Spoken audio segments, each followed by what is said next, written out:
Take a Ride podcast. I'm your host here, Starks. You can find me on my Twitter handle. It's at Starks_industry. You can also find me on Instagram, OneClosingHero.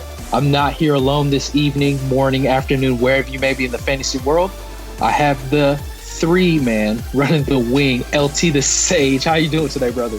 Hey, man, I just had wings last night, so I guess I am the wingman. Hey, man. So, yeah, this is about to be a good one. So this episode in particular, we're just going to pretty much cover most of the games here on Wednesday. We won't have time to touch up on a Dynasty player just because it's a loaded episode here. But, if we do have time, I want to squeeze it in there because the listener did mention like a Dynasty player because I want to include that in more episodes. We got the YouTube channel back up here for this episode. And if you guys can make sure you go to newlifefantasy.com, subscribe and join the mailing list. Also, be a member. That way, if you join as a member, I put something on the forum that'll be really great for you guys to look at if you join as a member, for those that are willing to do something. So just take a look at that. I'll keep the surprise if you're looking at the YouTube video, you kind of see what we're doing. And at the same time, just joining, you'll see what is going on. But honestly, on the YouTube side of things as well, make sure you guys Sub-Zero that sub button at the bottom. Also comment below, give us a thumbs up, and also Take a Ride podcast. Make sure you guys subscribe to that. Give us a 5-star review. And, that's going to definitely help us out to give you guys that daily content.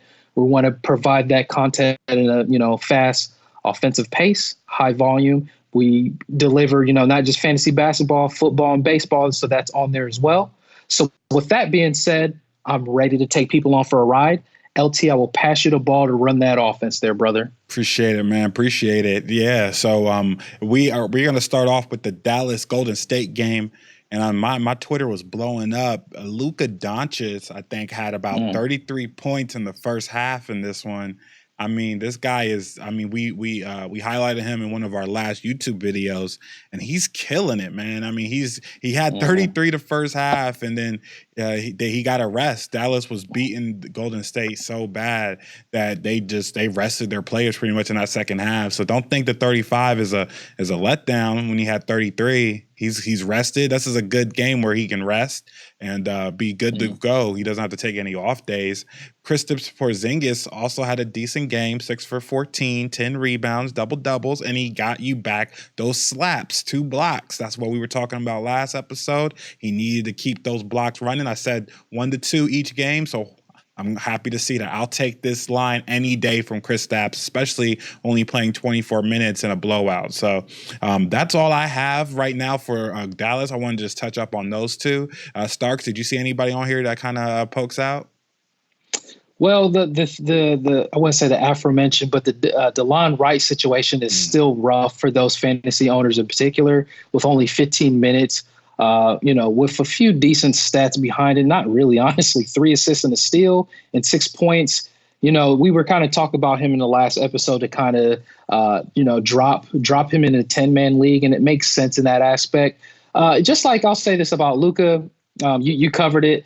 It's almost like Luka is doing so well. I'll be honest with you. It almost feels like Porzingis is kind of getting overshadowed. Like, it's almost like it's not even that, we forgot about him, but it almost feels like he's forgotten because of how much Luka is on a heater this year, but this is good. I mean, obviously Dallas thumped Golden State, but kind of going back to this game in particular with Dallas, they were busting them up so bad that some of these stats in particular are kind of outliers for the other players. But like you had mentioned, Luka, he could have probably dropped 60, but it was not even needed, right? Yeah. So let's go ahead and go on the Golden State side. And go ahead. Oh no, go ahead.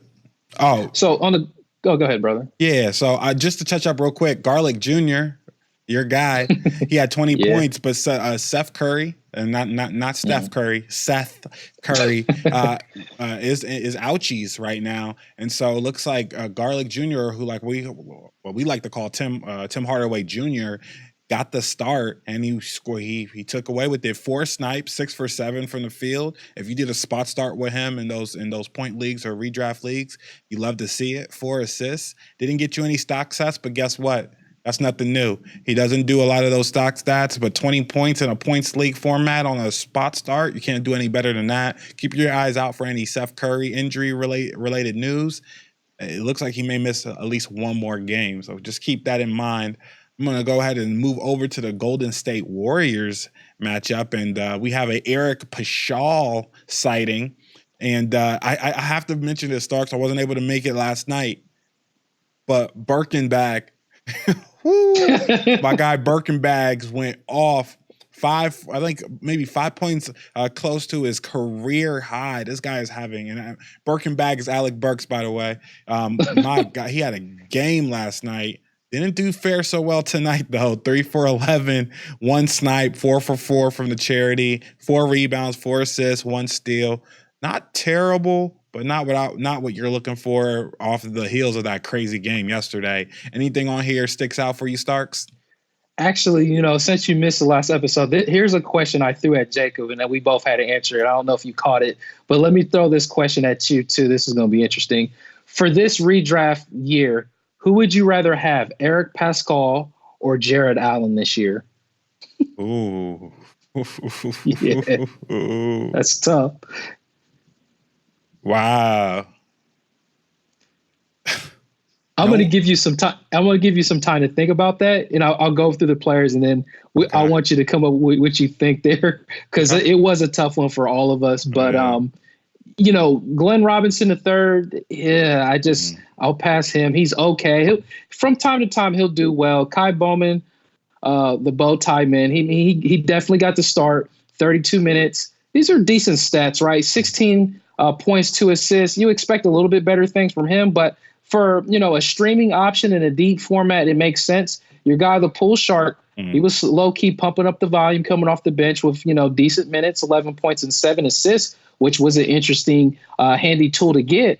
And then at the same time, Marquise Chris, I think Jacob called him Bigfoot. He had a good last game. This game was just okay, but honestly, you're basically playing musical chairs, and we're recording while games are going on. And Vooch and Aaron Gordon both had X-rays, and oh man, I missed that. I missed the report, man. So hopefully they're okay. I think it might have came back negative, so maybe they'll be okay. But we'll get back to that here soon. But if you could scroll up there, just looking at this Golden State game in particular, you touched up on everything here. Well, I guess I need to touch up on Willie Cauley-Stein. It's just one of those situations that I just never even thought he was going to be a good player coming in Golden State, because I know before the season started, in the summer, people were like, oh, man, since he went to Golden State, he's going to get a nice bump in value in particular because he's not in Sacramento anymore. So in Golden State, he's going to have that opportunity, and Golden State's such a good, well-oiled machine. I was just like, nah, I don't want to buy it. And obviously, this still sucks because all the starters are hurt. But even so, when, what starters they had at the beginning of the season, he just wasn't doing anything. So coming back to that question, LT, who would you rather have, Jared Allen or Eric Paschall for this year, brother? Yeah, man, I'm going to have to – wow, that's a tough one. But to be honest, I would probably rather have Eric Paschall this year, only because of the opportunity that has arose. Now, if you asked me before the year, obviously, I would tell you Jared Allen. But knowing what we know now, knowing this carousel, look at this. I want to just let our listeners look at a report I looked at earlier and just looking at it now in live. 8-man rotation, 8 healthy bodies on Golden State. That's it. Look at all these injuries, did not plays, illness, whatever the case may be. I think Curry's at home making a chicken curry. That's about it. Shut up. But I would have Pascal. He just has the opportunity. He has the minutes. He played 40 minutes in a barn burner game, played 40 minutes tonight. Jared Allen's in this weird timeshare. Now, if he's able to actually get out of that timeshare and slide into maybe 25 to 30 minutes average a night, which I doubt happens, to be honest with you, because, DJ, he has that, he's a vet. He's going to get his minutes more than likely. But I like Eric Paschall. What was the consensus yesterday? Man, it was like, I think we're all on Pascal. I know Jacob chose him, but I was just thinking like, well, I guess what made me, I was convincing myself that things could change for Jared Allen. Cause I mean, all three of us are in the same point when it comes to, Jared Allen and DeAndre Jordan playing the hot potato game. But as the season progresses on in Brooklyn, we could just assume that they're going to lose more games. Then I would think at that point in time, he would supplant DeAndre Jordan because they're going to play more of the youth. And that's when I could think more of the end of the season that Jared Allen would get more minutes. But if you needed those blocks in particular, and he's going, I'll say it like this. I believe that Allen's going to get more minutes at the end of the season. But I honestly, even if that's the case, I still think I'm going Eric Pascal here. Just like you're highlighting there, 40 minutes this game. He's pumping up the volume, 8 for 19. Obviously this is also, what's his name? D'Angelo Russell. Yeah, D'Angelo Russell and Draymond Green were out this game. So pretty much all the superstar starters are gone, right? But even so, I think Pascal has made it.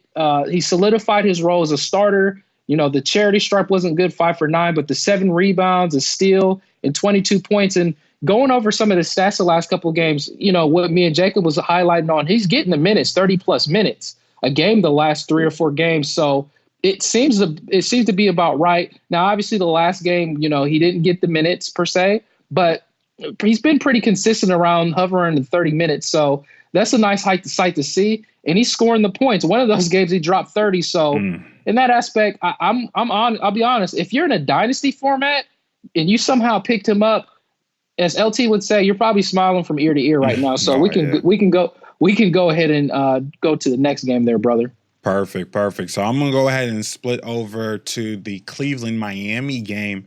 And Cleveland loses to Miami 100-124. As I'll highlight, I'll do a quick points league highlight on here. Points league, Kevin Love was your highest on Cleveland. Jimmy Butler was your highest on Miami. And I'll go down to Cleveland, hit Cleveland first. Kevin Love did his Kevin Love things. He actually came back this game. And so Kevin Porter Jr. was back to his bench role. So we got that one game kind of sneak peek. Those are important things to see. We got that little sneak peek to see what he's able to do. And I wanted to just touch on Cedi Osman. I was talking to one of my boys at work today, Tom, avid Cleveland fan, and we both were talking about Cedi Osman today. Like, what is happening, Starks? Exactly. He took, in my opinion, a decent step forward, got this contract this year, locked into this contract with Cleveland. You'd think he would come in motivated, ready to produce. Team is in desperate need of that forward spot production from that position. And he is just bobbling this is awful. 1 for 6, no snipes. That's what he was giving you last year. He was giving you 1 to 2 snipes. 1 for 2 from the charity, not being aggressive. 1 assist, 1 rebound. He did get you 3 swipes. So if you unfortunately have Osman, you're rocking him. He got you 3 swipes tonight, but he paired it with 3 points. You never want to see the steals match the points. That's when you know something's wrong. And I'm worried about him, Stark. Is there anything you can think about that could, maybe changing here in Cleveland?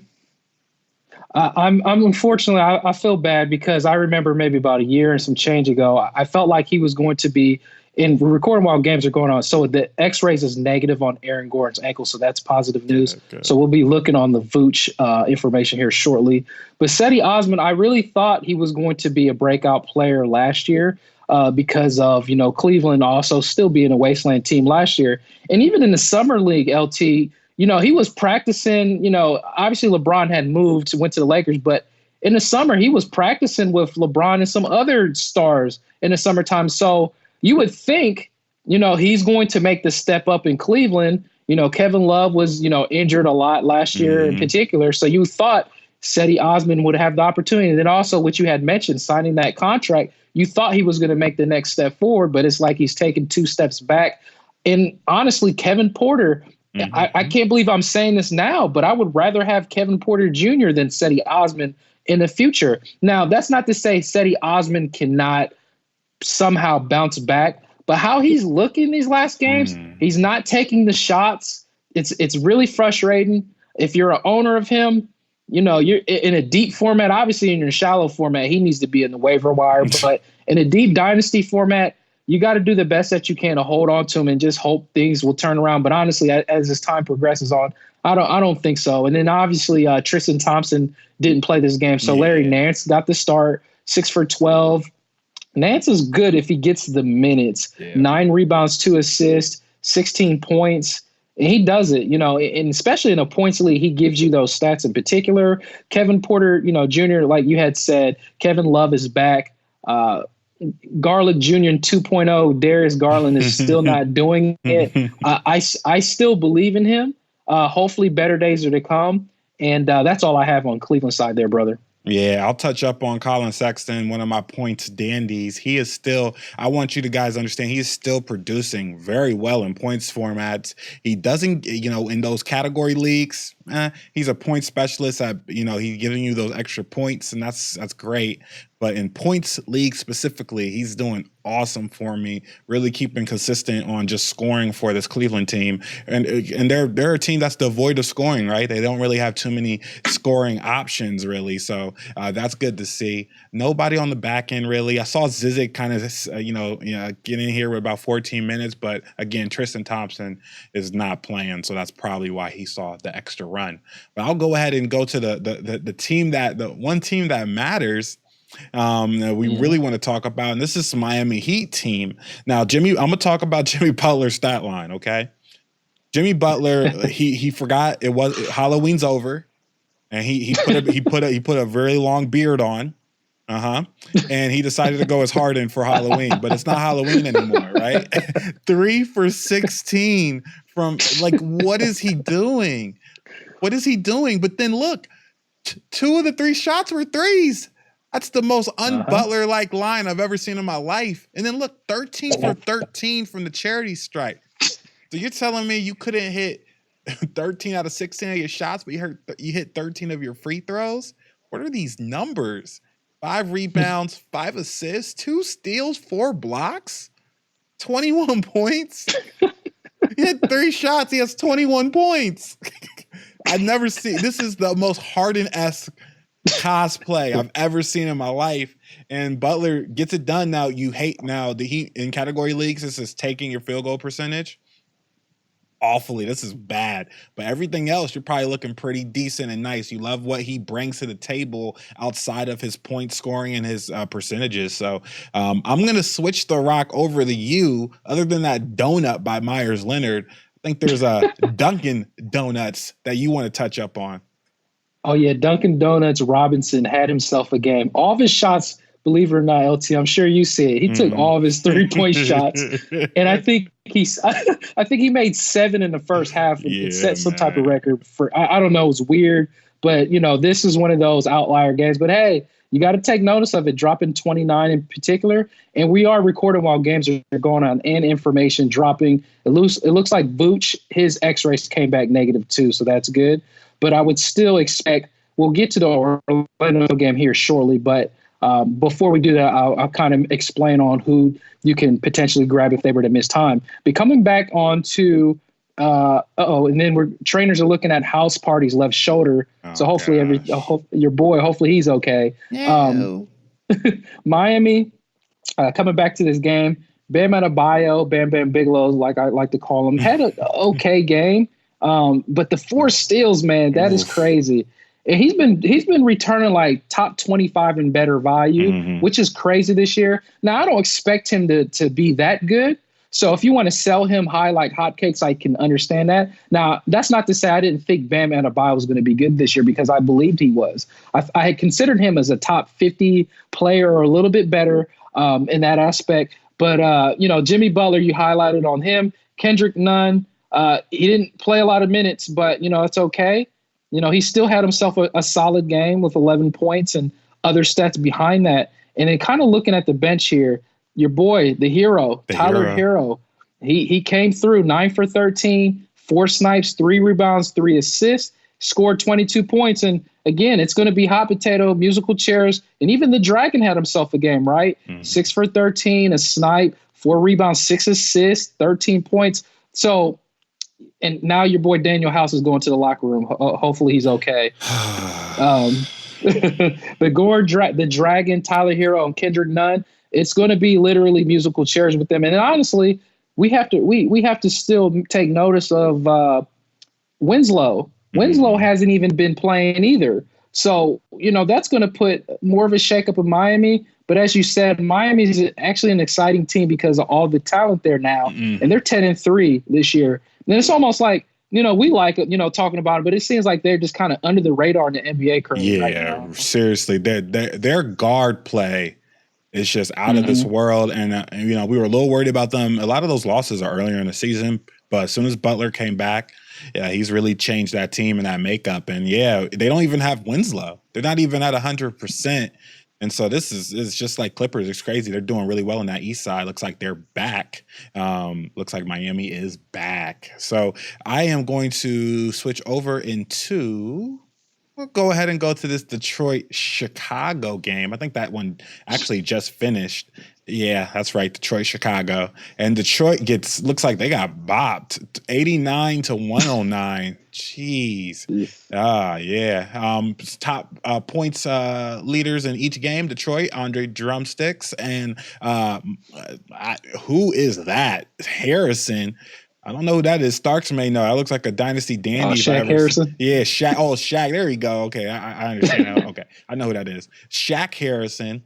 But I'm going to go ahead and touch up on Detroit real quick. Derrick Rose did play, by the way, guys. Boy, did he play. 18 points in only 24 minutes. One swipe. They get you 3 turnovers, but 2 assists, 3 rebounds. 8 for 9 from the charity stripe. That's right. Didn't really hurt you in field goal percentage either. 5 for 11. So decently, didn't hit a snipe this game. He has been doing better in the snipe category this year when he does play. But this is great stat lines from Derrick Rose. And if you held on to him in 12-team, 13-team league, 12-team, 14-team leagues. I mean, you can play 13-man leagues, right? Yeah, you can do 13 right uneven, right? That doesn't make any sense. But yeah, 12-man, 14-man leagues. We love to see this line coming back. Hopefully he can keep his minutes around the 25, 28-minute mark. And then he can stay on the court. That's what we want as owners of Rose. I also want to touch real quick on my guy, Luke Kennard. I talked about him the other night. I really liked the way he was going. Played 38 minutes tonight. He's young and he's ready to go. It's 4 for 15. He wasn't efficient, but it looks like Detroit just didn't have a good game tonight. 4 for 4 from the charity, 2 snipes, 4 assists. Got you 1 swipe. You'll take it. And really, again, keep out Luke Kennard. He's been a surprisingly consistent player for where his draft position was. So I'll pass the rock over to you, Stark, see if there's anybody on here you want to talk about.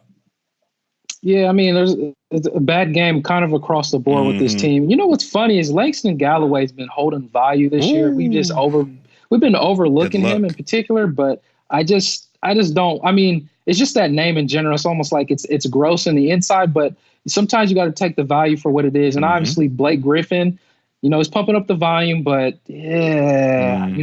I'll say it like this. If you can, whenever he strings on a couple of good games, I'm going to try to sell him like hotcakes. I'm going to be honest. I'm just afraid of Blake Griffin, in his career at this point in time. Drummond's the guy, but obviously it wouldn't matter in this particular that. And then look at that, 4 assists from Drummond, and he can do that, right? He didn't score the points, but that's okay. And then let me go ahead and go to Christian Wood because it wouldn't make sense for me not to talk about him. He had himself a solid game with 10 rebounds and 12 points and 3 slaps. This is the guy that I just stopped playing Thon Maker, but at least he got more minutes than Thon Maker this game. So we could go ahead and go to the Chicago side there, brother. Yeah, definitely. I'm going to go ahead and switch over to Chicago. I'm going to do my best White Knight impression. It's about time, Lauri Markkanen. It's about time. And so Lauri Markkanen took 14 shots. This is what we've been telling him. Shoot the shot. Shoot it. Yeah, shoot the shot. Took the most shots on the team tonight, and that is how it should be him or Zach LaVine every night. There shouldn't be anybody else, maybe other than Kobe White on some nights, that should be Mm-hmm. shooting the rock. And guess what? They won the game. So 7 for Yep. 14, 7-11. Looks like he's open all night, but not from the charity. Charity So stripe, right. like three for 3 snipes, 6 rebounds, 1 swipe, and 2 blocks. Look at that.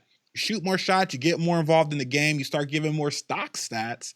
My goodness. And the guy that I didn't know if it was Shaquille O'Neal or Rodney Harrison from the Patriots. Oh, wait. Shut up. Yeah, exactly. 7 for 12, 1 snipe, 11 rebounds. What a man. 3 swipes and 1 swat. Where is this line coming from, Starks? Is this out of nowhere, or has he been – I haven't seen him. I don't even know why he's starting.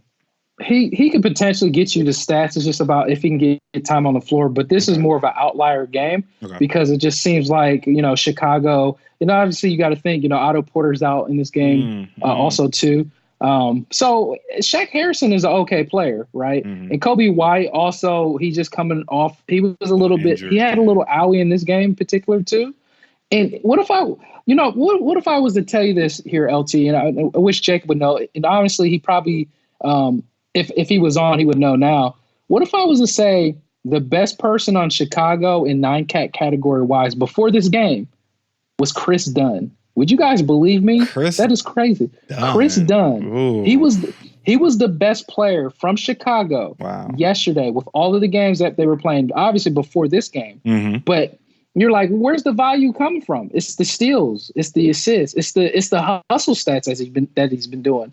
He was like 2 spots above Zach LaVine in Chicago. And we all know Zach LaVine has been pumping up the volume. And he'll score some games or he'll have an off game like today. But that's just crazy to say Chris Dunn. And then obviously you're playing that musical chair game. So it's like, how's Chris Dunn doing that? Was Thomas Satoransky, and then you got Kobe White ahead of him. How was he the better player? Well, I'm not saying for the value-wise. Now, it's probably going to change after this game, but he was holding the most value. And that's what's crazy, that we can overlook certain things when it comes to the analytical things in fantasy. But I think that needed to be mentioned. So in that aspect, you did touch up on Lauri Markkanen. Wendell Carter Jr., he's another guy I get kind of frustrated with because I think he's a player that needs to take more shots. And he had 15 rebounds, right? And 12 points. He had a decent game. It's just like, I want him to take, the shot too.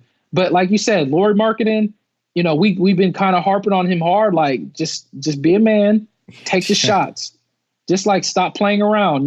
This is essentially kind of your team too. So we know Zach LaVine is going to take his shots. And Thomas Satoransky had a better game. That's good. 15 points, 7 assists. Couple steals or 3 steals there. So he had a solid game, 26 minutes. So and then Daniel Gafford is still just a dynasty darling there. You just got to be patient with him. You might have to be patient a long time if you're going to have Lauri Markkanen continue to do this, right? Yeah, that's for sure. And I just want to let you know this Thomas Satoransky game, it's a trap.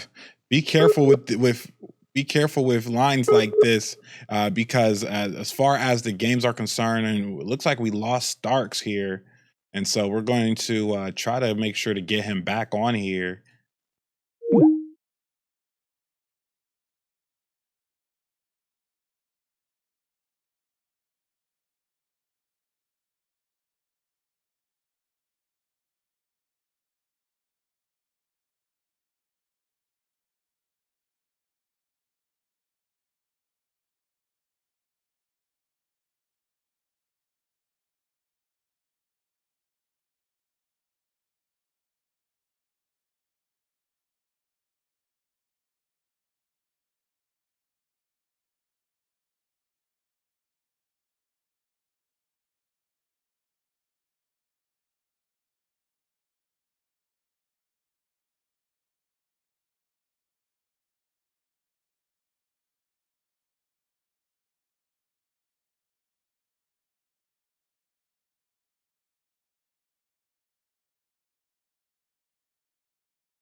Yep, man.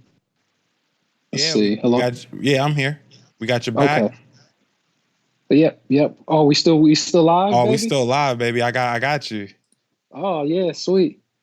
All right, cool. So Right. did you? Hopefully, I was able to pass you the ball in time there. It was you were just passing me the rock. I touched up on how Thomas Sonorowski may be a little bit of a trap. That line, sometimes you want to, you might think you want to pick him up or deploy him, and then next game he'll lay a fat egg. But are you on video at all or? So whatever you sent me here, it looks like I thought it was video. I see the games going on right now. Okay. Yeah, I got your face. We got Stark's face here, so that we'll just we'll rock with Stark's face right now. That's sweet. But as far as the Washington San Antonio game, I was just telling our listeners that the Washington actually had a historic shooting night tonight, one of the best in history of the game. So just wanted to let you know that. But we're going to touch up on San Antonio first because, why else wouldn't we? I have DeMar DeRozan coming back with the DeMar DeRozan stats. That's right. No threes attempted. Even Ben Simmons, and this is a spoiler alert, even Ben Simmons had more threes than DeMar DeRozan tonight, which tells you exactly how it's going, right? So, So, yeah. And that's even sweet. But, yeah, on top of that, we apologize to the listeners here with my side of things having an issue. But as you know, I don't like talking about the Spurs, but I have to. I got to do it for the people. And I'll mention this, LT. Your boy Pomade Murray came off the bench. What's your thoughts on that, there, brother? Yeah, I saw that. I saw that report come to me earlier. So, couple of things here. Don't panic. Okay, first, don't panic. Right? Can't panic. Don't do it. Try not to. I know it. I know my Murray's Pomade owners want to panic a little bit, but don't do it. He may still get some decent minutes off the bench, and he may produce almost maybe a smidge better than he was off the bench as a 6-man role with Rudy Gay maybe going against lesser competition. I didn't know this before, but I did some research because I was a little worried. He is on a minutes restriction. So Dej Murray is presently on a 24 to 25 minutes restriction. That's why he hasn't been getting played more minutes. But Popovich said he wants more offensive punch in the starting lineup. So that is why they invoked the change. But don't worry too much. See how this responds. I love what's happened this game with him, though. 7 for 11. 1 snipe, 5 rebounds, 2 assists, 3 swipes coming off that bench, and he played under 20 minutes. So you're going to have to be patient with Murray's Pomade. And I'll pass the rock over to you, Starks. I see our guy, top Forbes 100, wanted to see if you had any information on that. Forbes is, like you said, Forbes 100 or 500, whatever number you want to give him. 6 for 14. He had himself a pretty good game. 7 assists, golly, this is a really good game from him. And 2 steals and 19 points. I can't take this guy serious, but hey, he did well. And San Antonio was close to winning. Unfortunately, they came short. Rudy Gay is getting the minutes, from the bench still. Also, he's still a player worth having in an elite format, needless to say. But I have nothing else. But I will say Jakob Poeltl, as a starter, as a big man, he'll still give you a little bit of value. Nothing to get excited about. So as far as the Pomades Murray situation, again, like I was just warning, from the beginning of the season, and I know a lot of people are higher on him, and I know you and the White Knight liked him as well this year. He's a good player. He's definitely a good player. But it's just it was just like another. I'm not saying it's like Chicago, but it gave me a little bit of the residue and similarities of Chicago's guard situation that I wanted nothing to do with this year. And we can kind of go into the Washington side, and Washington in this game in particular. I know Troy Brown didn't have the best of game, and maybe they're still ramping up his minutes from his injury in particular. they obviously have a good solid foundation from the bench. And one of the guys that I want to talk about is Mo Wagner, right? 25 minutes, 5 for 8, three snipes, 6 rebounds, 3 assists. He was in foul trouble with 5 personal fouls, 13 points. In the shallow format, he was worth a stream option. Obviously, you probably didn't stream because Wednesday is what me and LT likes to say. It's like a fully loaded Wednesday. That's when the week starts, is Wednesday for real, because all of those games going on. But if you play in a deeper league like, I kind of do in particular, he would have been worth a streaming option in that aspect. Ish Smith and the pizza guy, Isaiah Thomas, 23 minutes, right? He did hit 4 snipes, 6 assists, 11 points. Not the best of game, but he's definitely worth an option in particular. And, my original guy, Rui Hachimura, Orochimaru, 5 for 10, 7 rebounds, 2 assists, 4 personal fouls, 15 points. And this looks like a real stat line because he doesn't give you any hustle stats. And I know, and honestly, in a 10-man league, I would drop him. He's not worth it in a 10-man league. 12-man league, you're almost borderline dropping him because he's not giving you enough value, right? You want to look and be more aggressive in the free agency for these players that are formulating. You don't want to miss out on the next Eric Pascal just because of all of these injuries happening in the NBA. You don't want to hold too tight. You hold too tight on certain players, you're going to find yourself in a dead end, hurting yourself in the long run, right? So I'll pass you the ball there on Bradley Beal and anybody else you want to touch up on there, brother. Yeah, the only people I want to touch on, I'll touch up on Bradley Beal real quick. Had a game for sure. 14 for 24, 3 snipes, 2 free throw shots attempt. He just had a good game. Now, no stock stats. And that's Beal's, that's the only issue with Beal. Sometimes I feel like he doesn't get you those steals consistently like he should, but he still gets you those points, those threes, and the field goal percentage was out of this world. Like I stated before, everyone shot pretty well on Washington tonight. So except for CJ Miles, which is yeah. So I am going to go to the next game on that note. We're going to go ahead and switch over to this New York-Philadelphia game. Like I stated, I'll go ahead and give you your top points leaders on each game, on each team. New York loses to Philadelphia. It looks like a close match, 104-109. Philadelphia pulls away in the fourth quarter. Morris actually is your leader here with 50.6. Marcus Morris is 50.60. I felt myself saying Markeith, and I knew that was wrong. 50.60 points, which is ridiculous. And then Ben Simmons with 50.90 points. I think it's wrong either way with Morris. He shouldn't even be at the top leaderboards, but go ahead. Yeah, exactly. That's what's sweet about it, right? I couldn't even figure out what to say because Marcus Morris took 21 shots tonight. And Starks, we have to talk about this. I wanted to, ever since I saw what was going on in the fourth quarter, we have to talk about this. What do we do about Marcus Morris as a fantasy community? Because it's getting to the point now where I have to figure he knows where the bodies are at for Fizdale. He knows something that we don't know for Fizpop. He got 40 minutes tonight. 40 minutes. He's been getting consistently top minutes on this team, and Mitch Robinson only got 13. Man, so I don't get it. Where are the bodies at? I guess Marcus Morris knows. he's not only pumping up the volume with 21 shots, 4 snipes, 2 free throws, 13 rebounds, 6 assists, 2 steals, 22 points.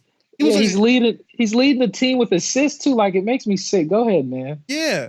And he's playing defense. He was getting aggressive. He had 5 fouls. He's actually trying to play defense out there. Who is this Marcus Morris? And I know you had given us a great insight and stats on Boston from last year, but man, this is absolutely crazy. And he outshined my guy Julius Randle, who, by the way, also had a good game. 5 for 13, 8 rebounds, 3 swiping, no swipes, and 17 points. So I'm gonna pass the rock over to you, Starks. I'm absolutely floored by this Marcus Morris. He's like top. I think I looked at it the other day. He's like top 30 or something. It's something stupid right now as far as his value. Yeah, I think that's about right. He's like inside the top 40. And see if you can, like, if you look at my picture, see if you can hit that video icon underneath my face in the middle. That might work. It may not work. But I'll say this in particular real quick as well, that I guess it didn't. I think the issue that we have on hand might work. Maybe. Come on in. No, maybe. Nope, guess not. Well, I guess what I was going to also say is, on top of that, what the issue is like what you kind of highlight. I did talk about Marcus Morris coming into the season because he was secretly getting some of that usage rate in that aspect from Boston last year, right? Mm-hmm. And like, look what he's doing in New York. And it's like, it's funny because when I did that article and even said it on the podcast, I was just like, man, I need to actually look at him more in New York because Fizdale does weird things, and Marcus Morris will find ways to get shots. If I'm not going to say a coach that's not the best of coach, if that's not going to that's just going to allow him to do it. If you're going to allow this man to do it, he's going to take the shot, right? And that's what Marcus Morris is doing. He's taking not the shot, he's taking the shots, right? Yeah, so, all of them. All of the shots, right? So this is an unfortunate situation. And again, I just, we're going to go on these ISO rants on New York probably the whole year because you got DSJ and Mitchell Robinson, like 15 minutes and under for both, or pretty much both of these guys, right? And honestly, I was looking at Dennis Smith. He started out the game hot, and Fizdale still decided to just sit him down. Fizz pop. He fizz popped him, right? And then Mitch Robinson, he came in blocking people. He just decided to sit him. What's up, man? Look at these lines in 13 and 15 minutes. Look at them. What is happening? It's so confusing. Taj Mahal. Exactly. Taj Mahal got more seconds than Mitch Robinson. You highlighted what I was about to say. Exactly, man. And then Nichols, you got Frankie Nichols out here. I mean, Nichols is okay, right? He's getting more minutes. So it's only going to be a matter of time. What's going to happen when, my original guy, Elfrid Payton, comes back? How much weird is this team going to get? Gosh, I can't take this, man. Let's go ahead and go on the Philadelphia side.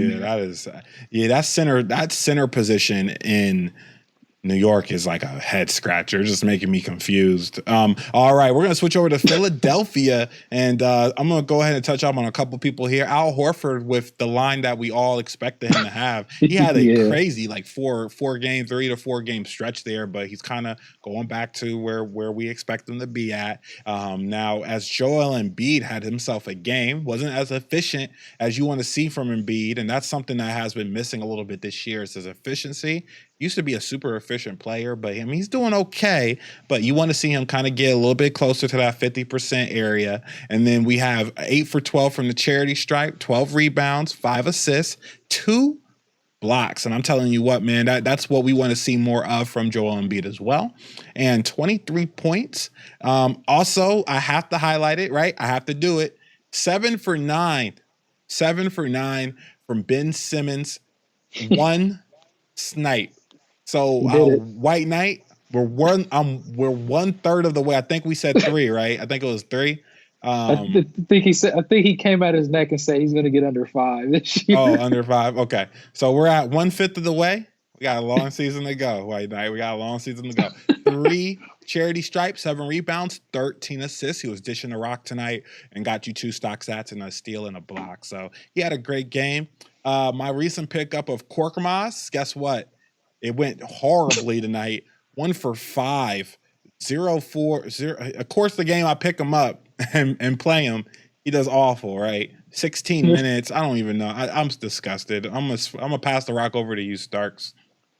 Yeah, I just in particular, it's funny that he only took 1 3-pointer, and guess what? He hit it. So it's just like, man, I think the White Knight still looks good because he only took 1 attempt, but I'm just trying to understand why Ben Simmons is not taking more. Yeah, but one thing, Korkmaz, like you said, you picked him up. Unfortunately, he laid the dud on you 16 minutes this game. But hey, at least Thibault, or as you would like to call him, Thibault Bully, his minutes started coming up just a tad bit. The 7 points, 2 rebounds, 2 steals. I really just hope they just stop messing around. Because I mean, what you got Michael Scott, from The Office getting more minutes than him. And it's just like, he hit him with the Dunder Mifflin, and I'm cool on that, man. Hey, that's man. sweet. That's sweet. Oh man. All right, we got Milkshake Milton. I don't even know who that is. Yeah, I'm cool. Hey, Let's go. Cork. Let's go. Cork Moss did me in tonight, man. All right, I'm gonna go ahead and move on to the next one. We're gonna move on to that Magic Raptors game in Orlando. Takes an L, 97-113 by Toronto. Oh, I mean, that's gonna happen. Toronto is a pretty good team this year. And Jonathan Isaac, your boy, taking advantage of all the injuries tonight, gets the most in points circles. And then Pascal Siakam comes out on top, on not meeting his estimated goal, but still getting 40.2 points. You'll take that. Followed closely by Vad Vliet. And we're going to go ahead and switch over to Orlando here. Evan Farina Fournier, 7 for 15. Man. That's my guy. I got him in this points league. Oh, man. I love this guy. 3 snipes. He is secretly doing his thing this year. He had a couple, maybe 1 to 2 bad games so far, but he's actually scoring at a pretty high clip this year, consistently, and that's what you like to see. 3 assists, 3 swipes. Added you some stock stats. That's rare. Usually those stocks are usually the Dow Jones is gone on his stock stats, but he got you 3 swipes tonight, 21 points. And Starks, I'm gonna pass the rock over to you because there's a guy here that I know you want to talk about. Oh yes, and although you guys can't see my face anymore right now, I still have a little bit more power on the other side of things where I can look at a few things. So yes, in Orlando's side in particular, Markelle Fultz. So obviously we talked about the injuries. Thank God and thank goodness that Aaron Gordon and Vooch, they came back with the X-rays negative for both of them. So they should be fine. But they may miss a couple of games, right? That's what we can assume. Maybe they're back the next game. But if they are out, you're going to be like, who would be the pickups for you to stream, or maybe just to hold and roster on your team for a game or two, or maybe even longer than that? Well, one of the guys that stick out is that actually got inserted in the starting lineup when one of them went down was Khem Birch. Now, this guy's a legitimate guy. He's always been a streaming option in a deeper format. And you're probably like, well, Starks, aren't you going to talk about Bamba? Yes, I am. But I think Khem Birch is a guy that's still mentioned in Orlando in particular because he can provide you those type of stats. And he did come through in 21 minutes with 12 points, 4 rebounds, very efficient. But Mo Bamba, as I've always talked about, he gets you those block potentials. And in 15 minutes this game, he had 2 slaps. If you give this guy 28 minutes, just imagine what the block totals could be for him. And that's a big if, but that's what we would like to see. Now, I think the usage rate is going to go spread across on the starters there. Even, your boy Fournier with Markelle Fultz. Fultz might even get a nice tick in the usage rate. Jonathan Isaac, of course he is. This was a good game that he had with the steal and 3 slaps. Now, what I definitely like to see Jonathan Isaac do is pump up the volume. He doesn't typically pump up the volume, but if he does, he could be a transcendent type of fantasy player on your team. Now, it just also, like I said in the preseason, because I was juicing at orange before the season started, that I wanted my hands on Jonathan Isaac because he was facilitating the ball in the preseason. That was some beautiful sight to see.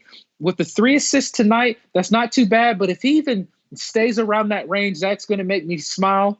And just looking at this, he missed all of his snipes. That's okay, but he took them, right? Because he is a 1-1 threat. That's a beautiful thing to see. And honestly, another streaming potential here, you're probably going to feel good about this, LT. It makes me gross. Is your boy Aminu. Ooh. He's probably going to go ahead and get some minutes as well too. So he could be a streaming option in a deep format, and honestly in a shallow format, because I know a lot of people was getting a little frustrated with Terrence Ross, 14 points, 2 rebounds in 27 minutes, and he low key pumped up the volume, taking 12 attempts. He's a snipe artist, so he hit 3. So you can expect his usage to get up. So if anybody's going to benefit the most, I think from the bench is going to be Terrence Ross, but Khem Birch, Bamba, and even your boy Aminu. That's also with DJ Augustin. I think it's going to be a collective usage around in Orlando, and we can go ahead and go into the Toronto side, and I'm going to go ISO here a little bit as well. Definitely. Your boy OG Anunoby didn't have the best game, but that's okay. Better days are going to come for him. So honestly, man, I bet you feel good having him. And LT, hopefully, in a dynasty format because we're thinking about maybe doing one in the future for the new life for the listeners there. He would be a lovely guy to have in Toronto. I'm sure you would love to have him. Oh, yeah. And then kind of, piggybacking off of you, I remember you talking about this in the last episode or two about Pascal Siakam. This game particularly, this is not even a good game, right? You mentioned this is like, if this is not a good game for him, I mean, this is like, it's still a good game for us, right? Mm-hmm. In that aspect. So a good game from him is like 26 points, right? Yep. With good stats, with good percentages behind it. So if we're going to take this game as an okay game, we got spoiled, man. This guy he's just that good in fantasy right now. And then obviously Marc Gasol, it's just a situation that it sucks. It's unfortunate for him. But the guy that I obviously want to talk about here is Bobby Boucher, Chris Boucher, 20 minutes, dynasty darling, 14 points, 11 rebounds, assists. And he definitely got you to slap. He was efficient, 5 for 10. He hit all of his charity stripes. And then the next person that I do have to start recognizing, because I've been giving him like a kind of a hard time on the bench, is Terrence Davis. He had himself a good game off the bench as well. 19 points, 8 rebounds, 5 assists. He was very efficient. One of the highest, he tied the highest with the plus-minus rating on the court. So that's something to still look at, along with him and Chris Boucher. I'll pass you the ball there, LT. Appreciate it, man. No, you touched up pretty nicely on everybody. The main thing I wanted to just want to let our listeners know is that I know you love your boy Boucher, but reports that come out that Serge Ibaka is ahead of schedule on his rehab. No. Even so close to saying that Saturday may be his return date this week. So, so if you have Chris Boucher, I would hold it for one game when Serge Ibaka comes back, because they'll probably ramp up his minutes a little bit at first. But to be honest, man, this team would probably do so. I mean, they're still winning. So, I mean, they don't need to change anything right now. But just the fact that I would love to see him deploy Ibaka and then maybe Boucher, coming off that bench a little higher up. And Marc Gasol's just not getting it done, even in 30 minutes, only 4 shots, -2. Look at his plus minus. They won by so much, but while he's on the court, they weren't. So it's crazy. Like it's crazy. He's met Father Time is winning right now against Marc Gasol. So we'll go ahead and run over to the next game here. We're going to go ahead and move over to some smooth jazz. That's going to be 103-95. Minnesota goes down, which is they've been winning, but they've been losing recently. Just to let you guys know, they were doing hot in the beginning, and then actually, Starks, I hate to say this, but Wiggins sat out sick for 3 games. They have not looked good without Wiggins in the lineup. This is his first game back in a while. And he is the top points fantasy scorer, just closely touted by Towns behind him. And then Utah, Rudy Gobert is actually the man there in points. He coming in with 43.50. I think if people are looking at our screen, they know why. And so I'm going to go ahead and just touch on it real quick. 5 for 8. That's what you love to see. These are the stats you love to see from Rudy. That's why he's so valuable in redraft leagues. That's why people take him in that 2nd or 3rd round aggressively. He doesn't hurt you in field goal percentage. He helps you in field goal percentage. He doesn't really take that many free throws, and when he does, he's decent with them. 15 rebounds, and look at these slaps, Starks. 5 slaps. That's why you pick them up. That's why you aggressively get them. This is a game changer type of category, a line right here. And you take the 12 points and you run with it. Mike Conley, I have him in a league. I'm glad to see him put up numbers like this. This is what I expect from Mike Conley. I don't expect him to be a world beater, but I expect efficient lines. I expect 1 to 2 snipes every game. I expect close to 6 to 8 assists every game as well. That's what you expect from Mike Conley. Anything else he brings, and maybe some swipes, obviously. Anything else he brings, it's like icing on the cake. 16 points, beautiful. 6 rebounds, yummy, yummy. And 1 swipe to add to it. I love to see it. And I'm going to switch the rock over to you. There's another guy on Utah that just went off tonight. Yeah, that's going to be Bojan Bogdanovic and Hooked on Phonics, if that is right. But he's more of a sell-high guy. He did good this game. 30 points, 4 rebounds, 3 assists, a steal.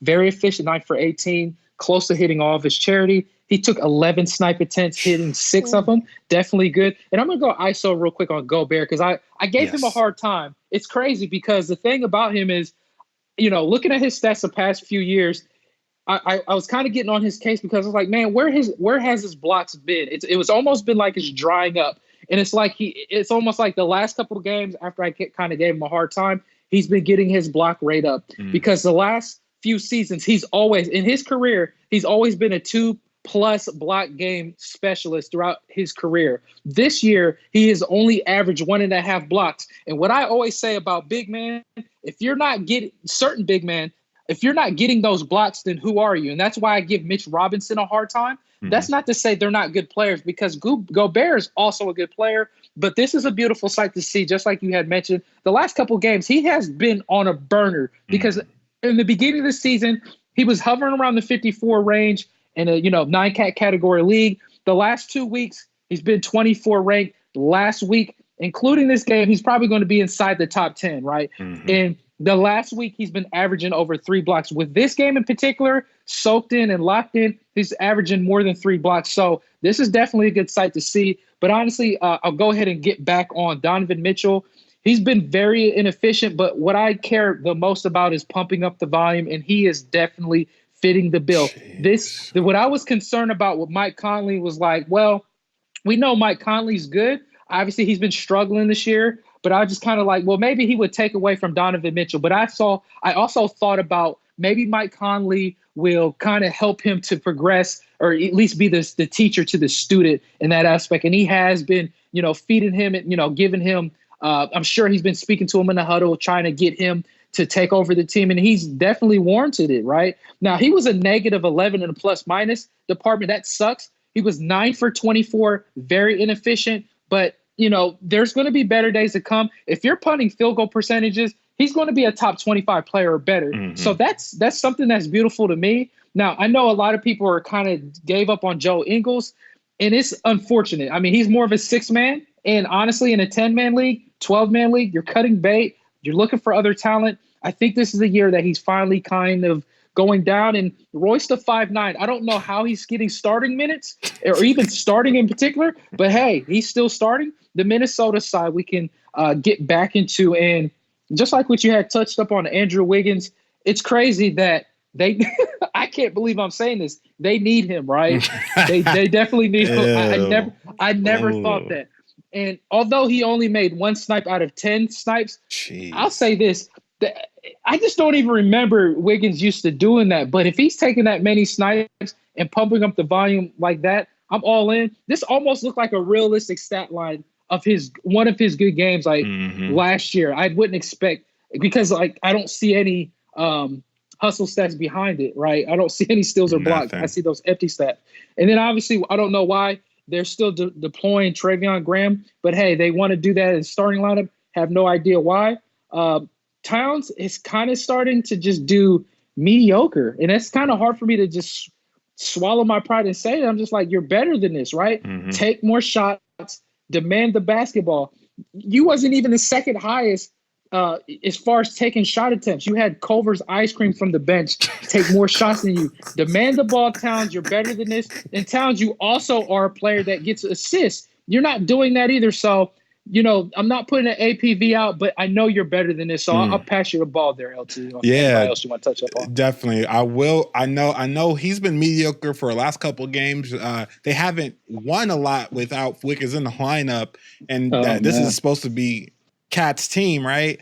So you would think he would be able to, kind of, backpack it like Greek Freak has done without Middleton.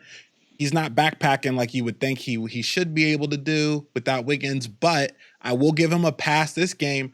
Big men tend not to score or do that well against Gobe. So that tends to happen.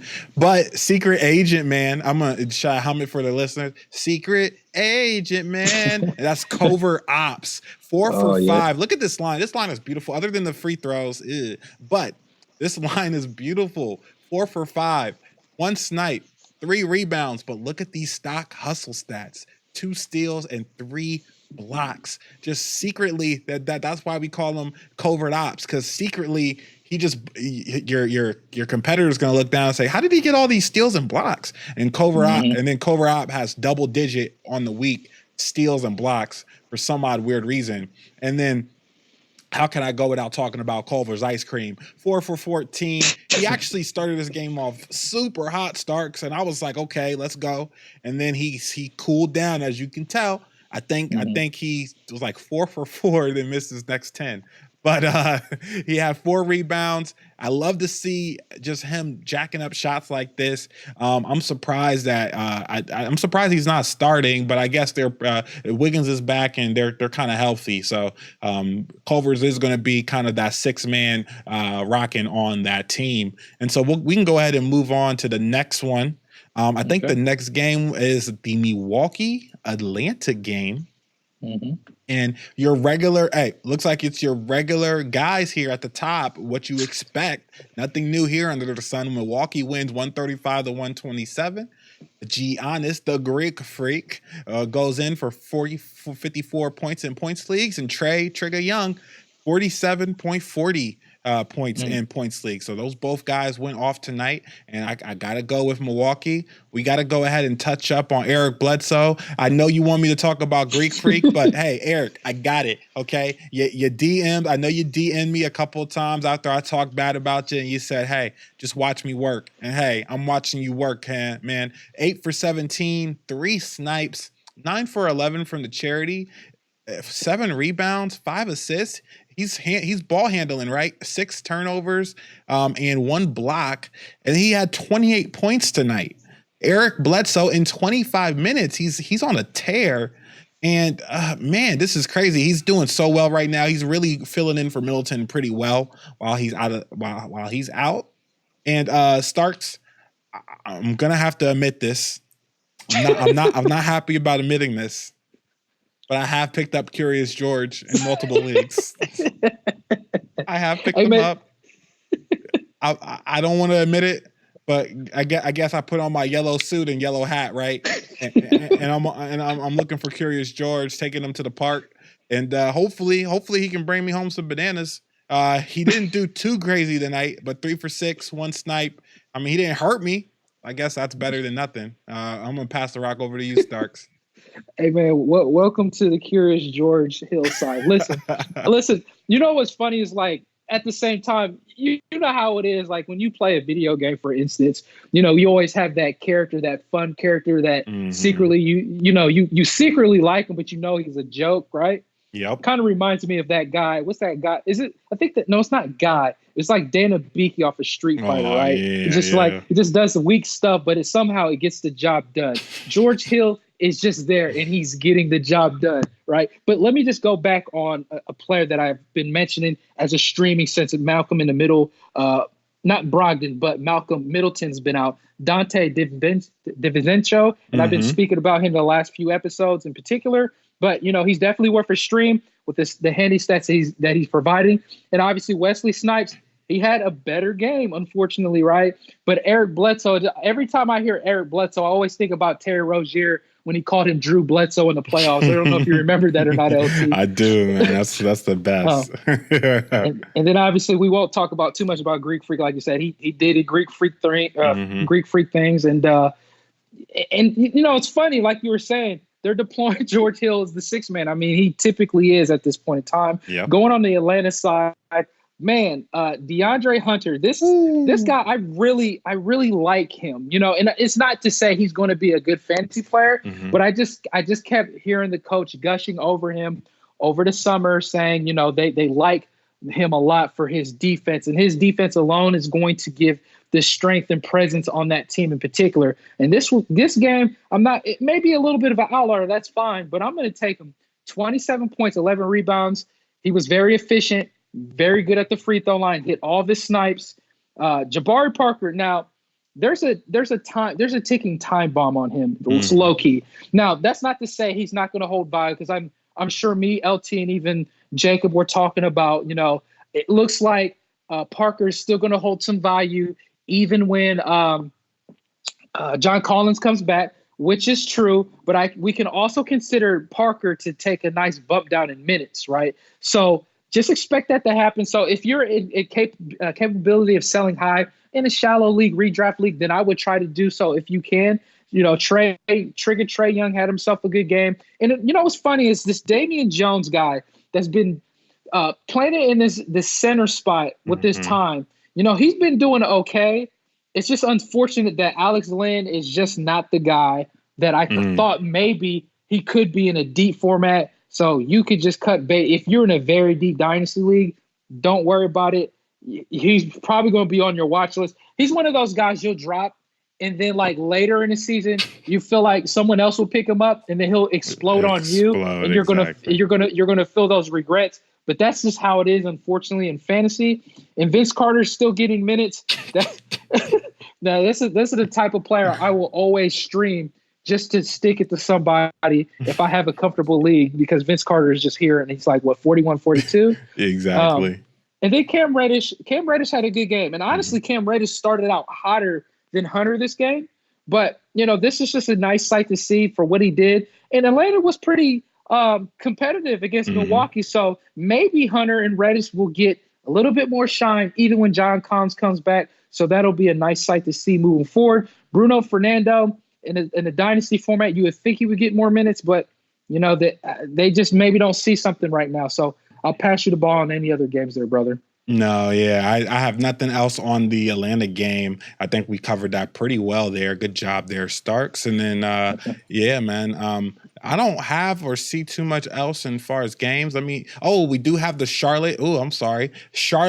Brooklyn. Yeah, Charlotte, Brooklyn, 91. Charlotte Hornets get stung by the Brooklyn Nets without Kyrie Irving. And the Bridges had 27 points from points fantasy leagues. And then we also had Jarrett up. We just had this discussion. Jarrett Allen with 46.40 points. I wonder where he got all those stuff from.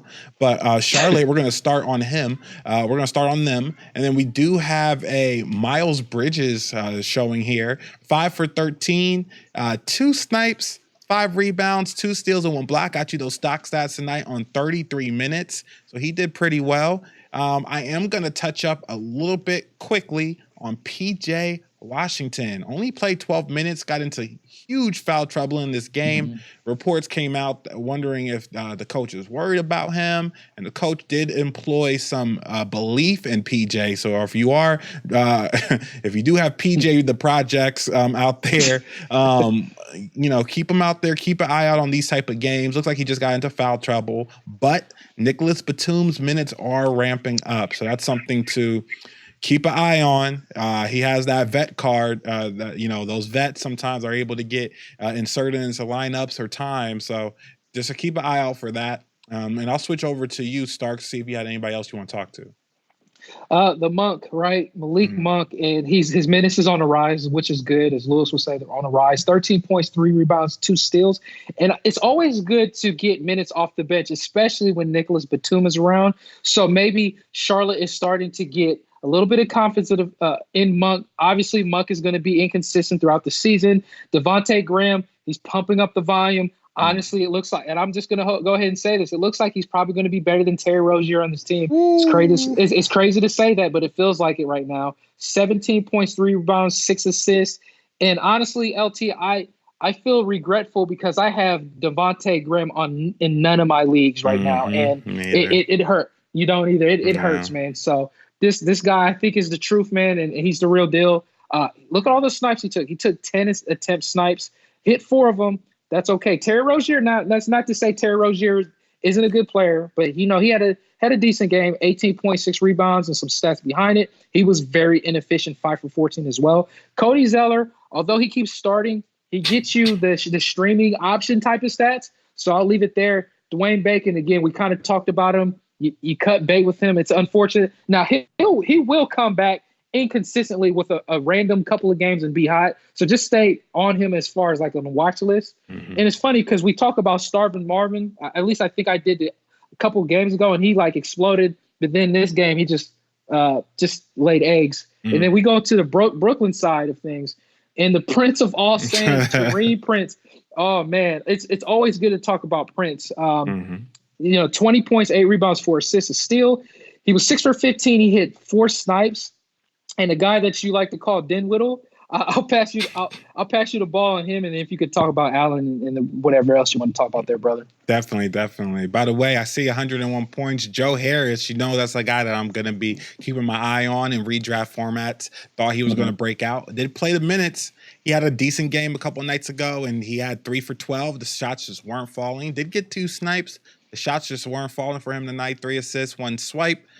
Hopefully better games are above him. I was expecting him to do a lot better with Kyrie Irving out of the lineup, jacking up like 30 shots a game. But Joe Harris just hasn't been falling into a proper rhythm. Hopefully he can bring it back. But we do have the Prince of all Saiyans. And he, as Stark said, he had a game. And then Jared Allen. So I did tell you he was the points leader. 9 for 12, 4 for 6 from the charity, 17 rebounds, trying to get there, trying to do his best drumstick impression. But then he also had 2 steals. And this is coming off the heels of DeAndre Jordan also having a good game. So these two big men actually coincide really well tonight. Again, a lot of big men will do that against Charlotte. Charlotte, really, to be honest with you, why they don't just deploy, maybe Biyombo in there? Because, I mean, let's be honest, Zeller is not, no one went to Zeller on this one. So it's just crazy. It's just crazy to me. But, yeah, Dinwiddie, I'm going to call him that, 7 for 18. Pumping up the volume tonight, 8 assists. He was the ball handler primarily tonight, and two swipes. So he had a game too. So a little meat guys in the middle there in Brooklyn really had some good games. Your favorite player, Shirley Temple, played tonight. I don't know if you are aware of that, but I'll go ahead and pass you the rock on Musa. I know you. That's one of your guys. Yeah, Musa, and then Legends of the Hidden Temple, Shirley Temple, Garrett Temple. I'm tired of it.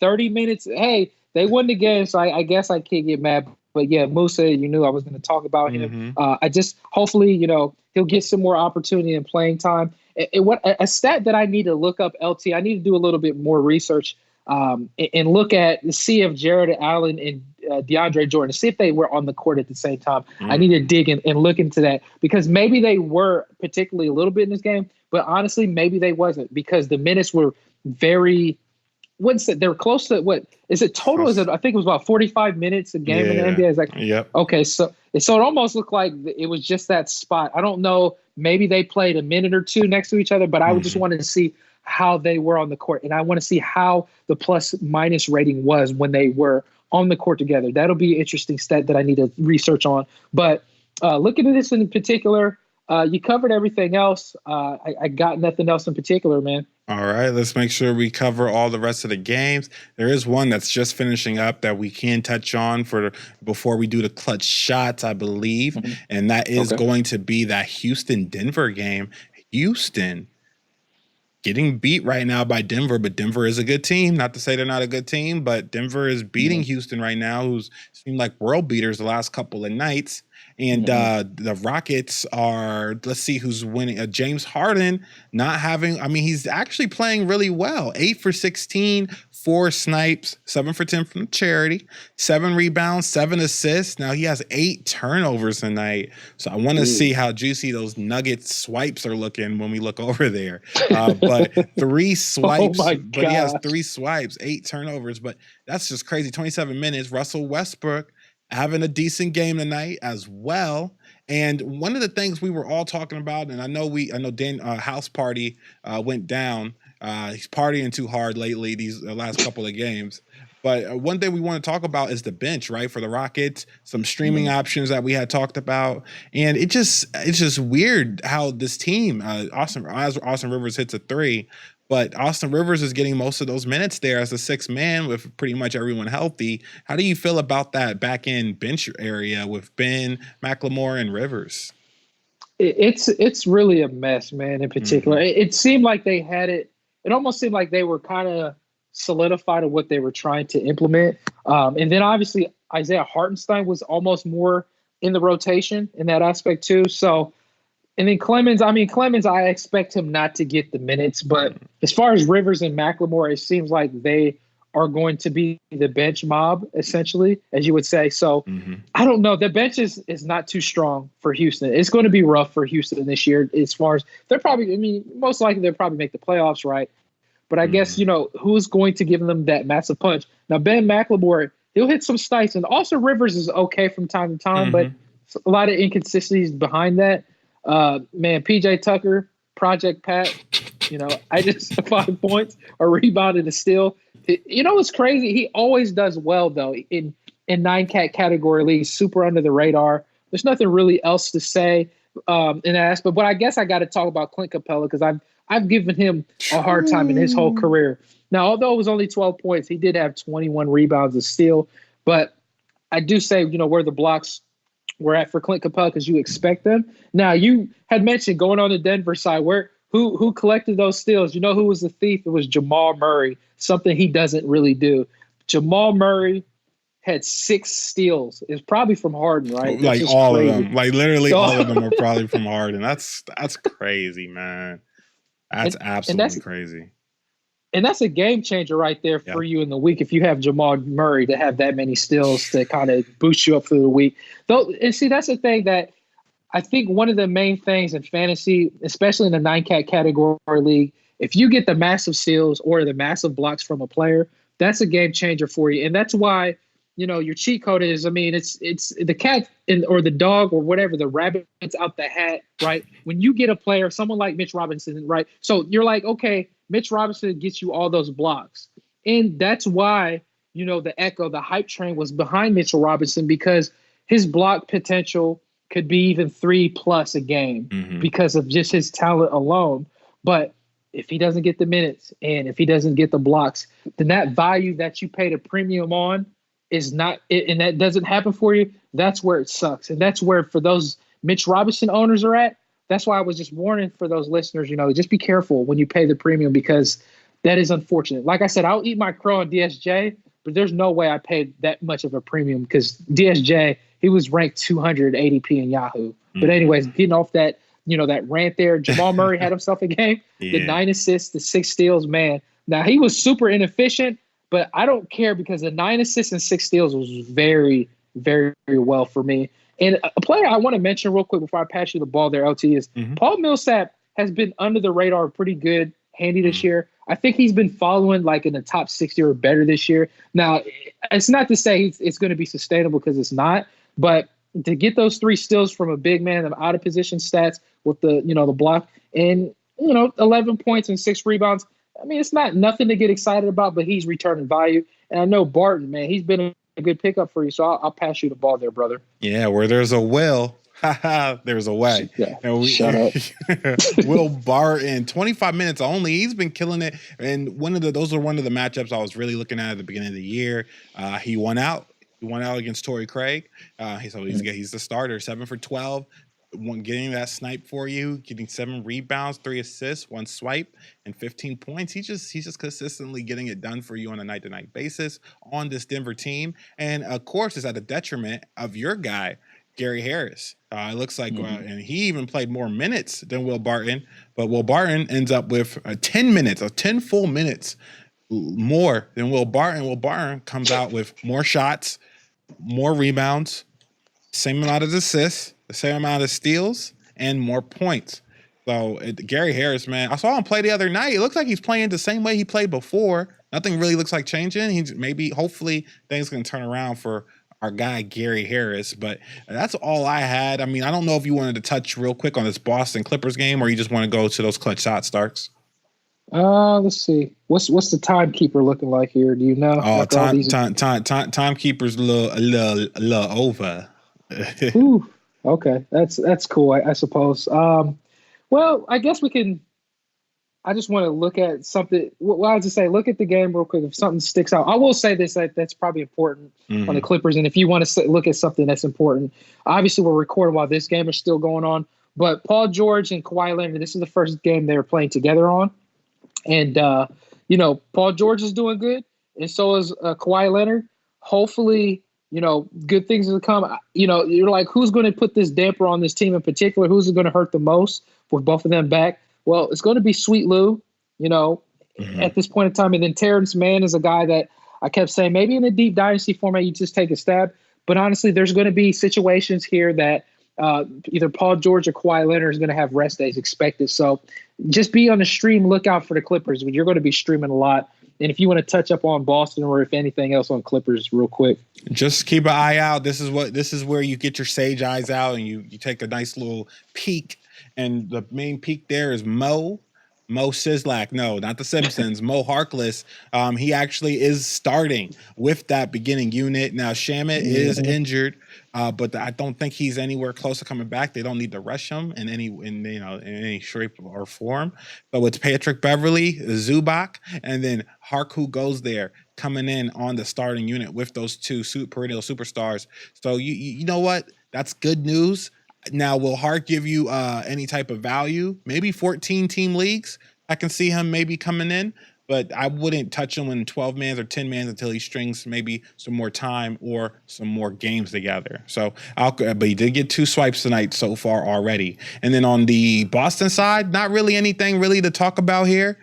Jason Tatum's pumping up the volume. So is Marcus Smart. Kimba, oh man, there's some bad lines already on the starting unit of Boston. So, but they're winning. I don't know how, but they're winning right now. But I will. That's all I got, Starks. I'll go ahead and pass the rock back over to you. That was pretty good. Well done there, sir. So we can kind of get into before we get to the clutch shots, I'll get into the commercial here. So newlifefantasy.com, you guys, make sure. I know you're like, man, you're banging us in the head, but hey, you got to just eat it sometimes. So newlifefantasy.com, keep making adjustments on the site to make it a little bit more faster for you guys. Join our mailing list so that way whenever a blog and article is dropped, then you guys will receive that. It looks like Jacob was working on a Thanksgiving article for you listeners out there to have a good turkey Thanksgiving dinner, to be a blessing to you guys. And LT is working as time progresses on. He's going to work on the Sage article that you guys can see on the site. Do apologize that we had a couple of errors here on the YouTube channel, but you at least got a taste of, having our faces on. Hopefully you can still see LT right there in the corner. But I was able to give you guys a little bit of extra content. Without my face, I was able to dabble a little bit of quicker, fast-paced offense because I had a little bit of more information on my side without my face in that aspect. But I will provide, content once I get all my equipment together. But as far as, joining as a member, go on the YouTube channel as well. Once you get on to Take a Ride podcast, look at New Life Fantasy Sports on YouTube.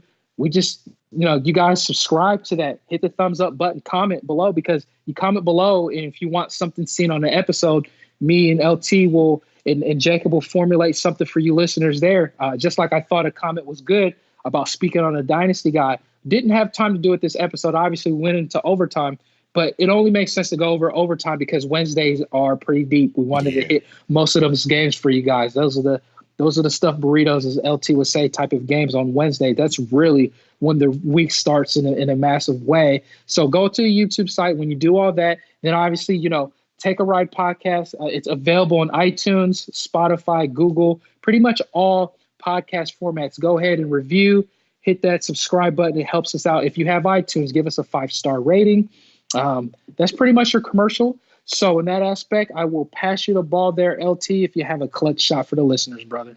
And don't have a clutch shot. I'm just going to combine my clutch shot with my ending notes here. You can find me on Instagram at _Sage Network _. Getting all of my try to get all my socials together so I can be pumping out content and get our IG following a little bit higher. So I am working on getting that done for you guys, as well as with the YouTube channel. Also make sure to hit that notification bell as well when you're setting up that subscribe. That way you can be notified when our video podcasts come out. I try to get those out to you every night, no matter where you are in the fantasy world.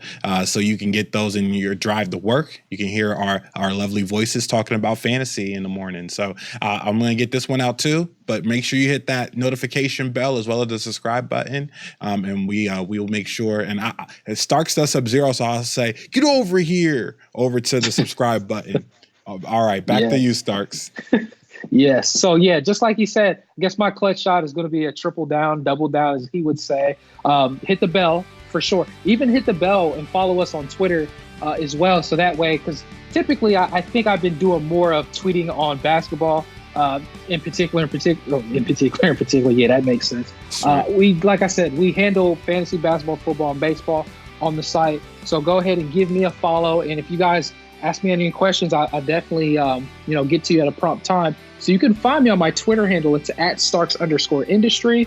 You can also find me on Instagram, One Closing Hero. You can also hit the bell there so you'll be notified when I put some message, because it's going to be a tweet in fantasy in particular. And then honestly, just like what LT said, go ahead and hit the bell when you subscribe to the YouTube channel. It definitely helps us out, keeps the lights on, keeps us continue to do this daily. We definitely want to keep pumping up the volume. We're at a different pace, and we want to see how this first year goes. And we just love you listeners for all the help that you've been doing. LT's putting the hard work with the YouTube channel and making things look good here. He's doing some new stuff. And honestly, we're on Facebook too as well, so check that out. So we're just doing a lot of things in a different spectrum in that aspect. Jacob is putting a lot of hard work with the blogs and articles. So with that said, you guys, thank you. Love you guys. God bless you. Have a good evening, morning, afternoon, and take a ride.